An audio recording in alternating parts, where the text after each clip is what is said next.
साथियों नमस्कार। CI2 के प्रधान साथी जगपाल सैनी जी। अभी महिलाओं के जो आंगनवाड़ी वर्कर हैं, हेल्पर यूनियन की महिला यहाँ बैठी हैं, उनके समक्ष अपनी बात रख रही हैं। राज्य की वरिष्ठ जिला सचिव बिजनेश राणा आप सुन रहे हैं, आप देख रहे हैं। बहन रूपा राणा, सोशल मीडिया के साथी, तमाम मेरी क्रांतिकारी वर्कर हेल्पर बहने, जैसा कि आप सभी को पता है, बादशों में जो अपनी ब्लॉक की प्रधान थी बहन रेणु, आज वो हमारे बीच नहीं है और इसका हमें बहुत बड़ा दुख है और बहुत बड़ा नुकसान जो हमारे बीच में हुआ है, इसकी भरपाई हम कभी पूरी जिंदगी में नहीं कर सकेंगे।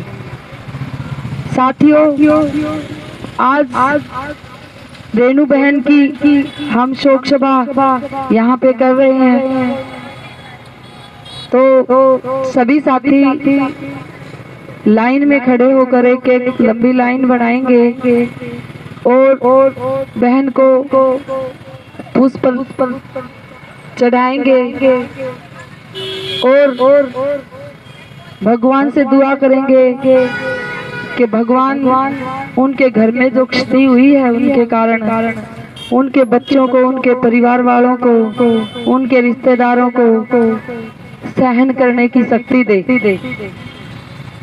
हमारी जो रेणु बहन थी वो हमारे विचारों में हमेशा जिंदा रहेगी। हम कभी भी उस बहन को अपने विचारों में नहीं मरने देंगे।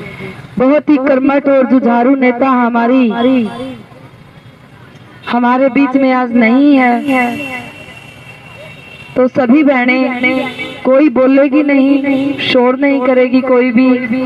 पहले जो पदाधिकारी साथी हैं वो पुष्प अर्पित करेंगे बहन की फोटो पे, उसके बाद तमाम साथी एक एक करके हम अपनी बहन को श्रद्धांजलि देंगे। सभी बहनें लाइन में आके बड़े आराम से पुष्प अर्पित किए जा रहे हैं, श्रद्धांजलि दी जा रही है। जो साथी दुर्घटना के कारण जिनकी जो है मौत हुई, आप देख रहे हैं। बिजनेश राणा जो पदाधिकारी हैं, रूपा राणा C2 जिला प्रधान हैं, सतपाल सैनी श्रद्धांजलि अर्पित कर रहे हैं। जगपाल राणा पदाधिकारियों द्वारा जो है आप देख रहे हैं यहाँ पे साथी जो वर्कर रही हैं उनके जो है चित्र के समक्ष जो है पुष्प अर्पित किए जा रहे हैं, श्रद्धांजलि दी जा रही है। आज जो है शोक सभा याद में, साथी की याद में जो है शोक सभा का आयोजन यहाँ किया जा रहा है।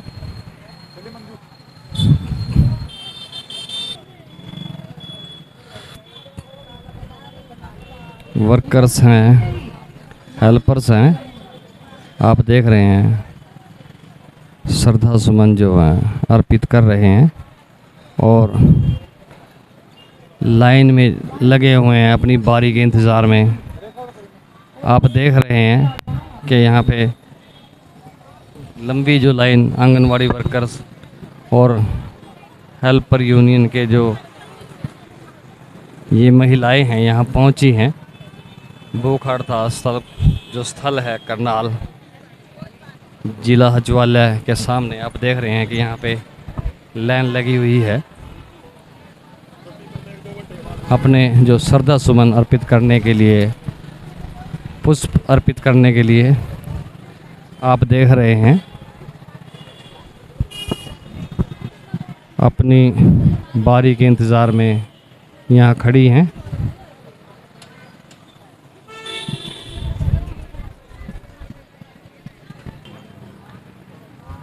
जो शोक सभा यहाँ करनाल में रेणु जो साथी रही हैं, शोक सभा बनाई जा रही है यहाँ पे, आप देख रहे हैं। जानेंगे मधु जी से, प्रदेश उपाध्यक्ष। मैम नमस्कार। नमस्कार जी। आपकी आंखों में आंसू हमें दिखाई दे रहे हैं, आप रो रहे हैं। मतलब एक किस तरह का व्यक्तित्व जो रहा है रेणु जी का, आप क्या कहना चाहेंगे? भाई उसके साथ तो जिस तरह माँ बेटी का रिश्ता है वो रिश्ता था हमारा। कभी भी कोई आंदोलन होना, उसको बोल देना रेणु चंदा चाहिए, ठीक है दीदी, रेखा दीदी पर भेज रही हूँ, ब्लॉक की प्रधान है, सबका इकट्ठा अपने आप ही दे देना, फिर बाद में इकट्ठे करते रहना। कभी कोई प्रॉब्लम होनी, दीदी आ जाओ ये प्रॉब्लम है। विश्वास ही नहीं हो रहा है कि इतना बड़ा हादसा हो गया, जबकि ये 10 तारीख की बात है। आज भी यूँ लग रहा नहीं कहीं से आएगी और कहेगी दीदी मैं आ गई हूँ। जिस दिन ये हादसा हुआ उस दिन मैं यहाँ उसकी जप्पी पाए खड़ी रही कि तू अनशन पे बैठ जा। नहीं दीदी कल को बैठूंगी, यदि बैठ जाती तो क्या पता हादसा ही ना होता। इतनी लायक बच्ची, उसकी भरपाई तो उसके घर के क्या हम भी नहीं कर सकते भाई। ये इतनी बड़ी क्षति है जिसकी कोई पूर्ति नहीं है ज़िंदगी में। ये जो हादसा हुआ ये कैसे हुआ? वो यहाँ से जा रही थी तो पिपली से, वो सेक्टर 7 में रहती थी कुरुक्षेत्र, वो लोकल बस में बैठी तो जो सेक्टर 7 का स्टॉपेज है उसके पीछे खड्डा होगा, वो दरवाजे पे उतरने के लिए खड़ी थी।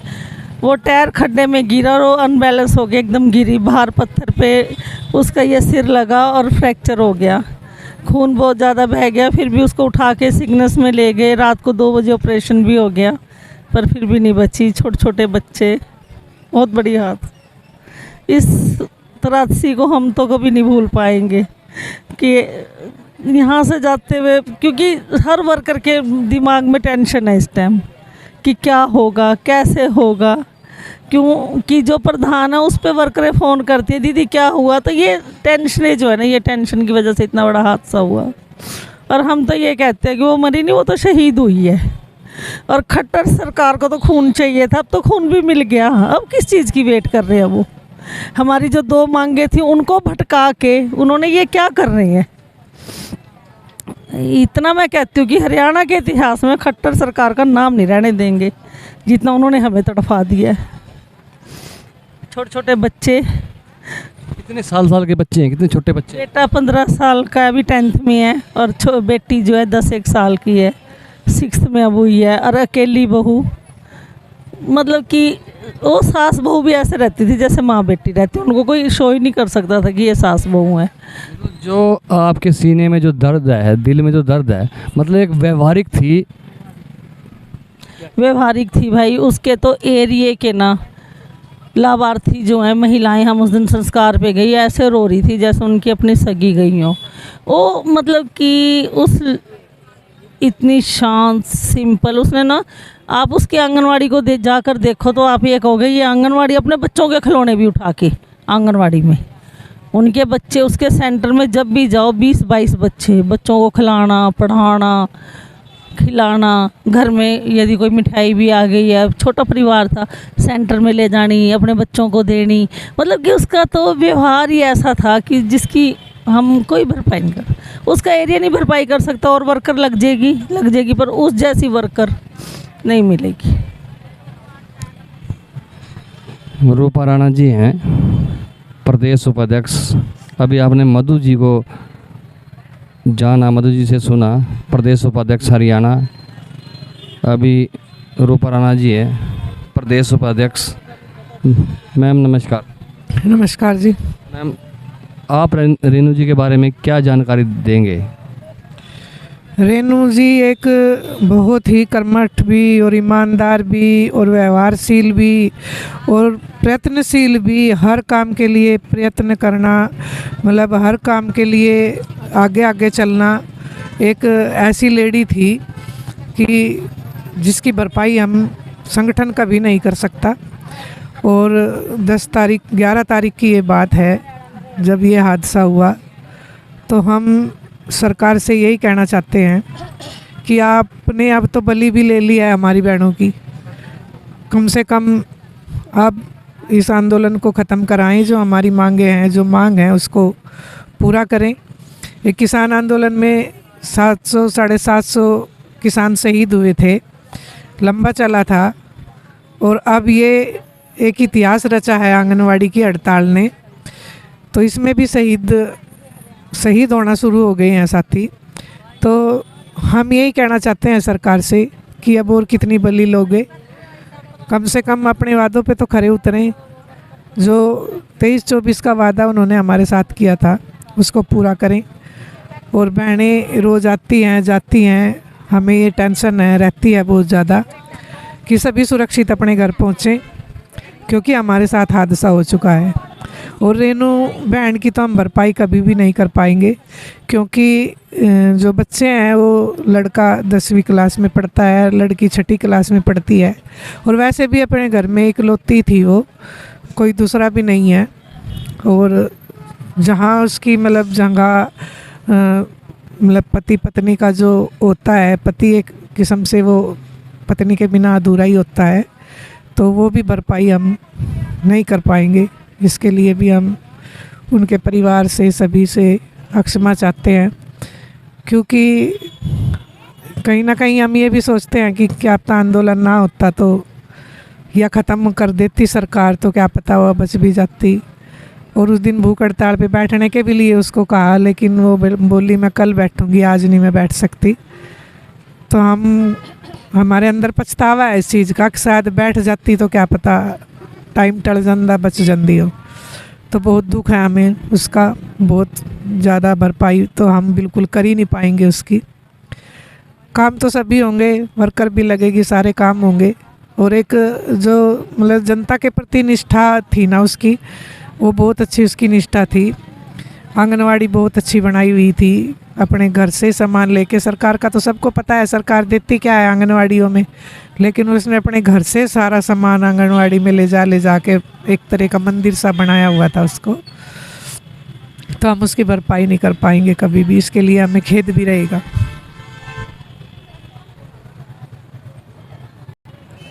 अभी बिजनेस राणा जी हैं, उनसे जानेंगे। मैम नमस्कार। नमस्कार जी।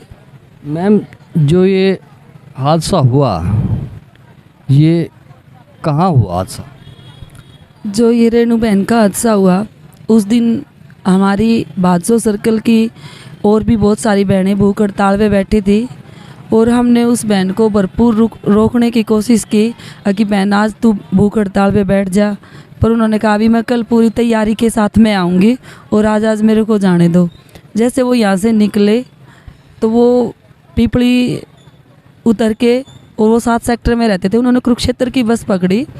तो जैसे ही उन्हें उतरने के लिए जो बस का मुख्य द्वार था उसके पास वो खड़े थे, और बस का पहिया गड्ढे में गिरा और वो बैलेंस उनका ख़राब होया और हमारी बहन नीचे गिर गई। उसके सिर में बहुत सारी चोट आई। जो हमारी बहन जब 7 सेक्टर पे कुरुक्षेत्र में 7 सेक्टर में रहती थी, जब वो बहन उतरने के लिए खड़ी हुई तो बस थी जो खड्डे में गिरी, जो कि सड़क जिसको हम जीटी रोड भी बोल सकते हैं या चलने वाला, उसमें भी अगर हम कहीं देखें तो ये गड्ढे के कारण हमारी बहुत बड़ी त्रासदी हुई है। सरकार से हम और तो क्या कहें, हम सरकार से ये अपील कर रहे हैं कि भाई ऐसी कोई त्रासदी दोबारा ना हो। तो सरकार इस तरह के गड्ढे तो बंद करवाए, और मेन सड़क पे गड्ढों का क्या काम, क्योंकि जो पब्लिक है इतने टोल टैक्स भी दे रही है, इतने और रोड टैक्स भी दे रही है, और तब भी हमारी त्रासदी इस कारण हुई। तो इससे हमें सरकार की बहुत बड़ी एक आलोचना करते हैं कि हमारी बहन की त्रासदी एक गड्ढे के कारण हुई, जो सड़क में नहीं होना चाहिए था और वो हुआ। साथियों, अभी आपने देखा धरना स्थल जो भूख हड़ताल anganwadi workers and helper union द्वारा यहाँ रखी गई है। यहाँ पे आज शोक सभा का जो आयोजन किया गया है, शोक सभा की जा रही है। कारण घर जाते वक्त सड़क किनारे गड्ढे में बस का जो पहिया है वो गिरने के कारण उतरने के लिए खिड़की में खड़ी वर्कर जो है वो नीचे गिरती है, सिर में चोट लगती है और बचती नहीं है। सरकार से अपील आंगनवाड़ी पदाधिकारियों द्वारा कि इस तरह के जो गड्ढे सड़कों के किनारे ना हो, उन्हें दुरुस्त किया जाए, ताकि किसी भी साथी, किसी भी महिला, किसी भी पुरुष बच्चे की जो है अकस्मात जो है मृत्यु ना हो, जीवन जो है बचा रहे, जीवन जो है कीमती है।